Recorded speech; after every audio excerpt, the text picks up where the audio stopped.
তো গাইস, হাসানের জীবনের একটা বড় ঘটনা ঘটে গেছে। তো সেই ঘটনার পিছনে একটা গল্প আছে। তো আমি সেই গল্পটা তোমাদের আজকে শোনাবো। তো এই যে কিছুদিন আগে কুয়াশা হলো, সকাল সকাল খুব কুয়াশা পড়লো।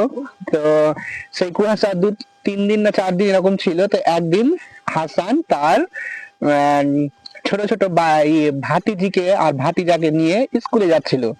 ঠান্ডার দিন, মোটামুটি 7টা এরকম টাইম, মানে সকাল 7টা, 7:30।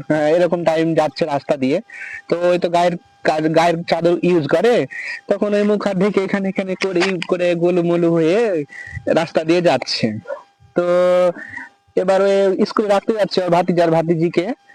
তো একটা মেয়ে, মানে মোটামুটি 50 বছরের মেয়ে, মহিলা, তো হাসানকে ডাকছে যে শুনো শুনো, কোথায় যাবা?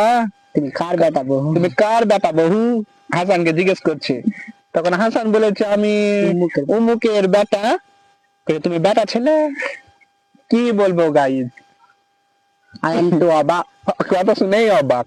এবার তোমরাই ভাবো, এটা অবাক হওয়ার কথা নয়। হাসানকেই বলছে তুমি বেটা ছেলে।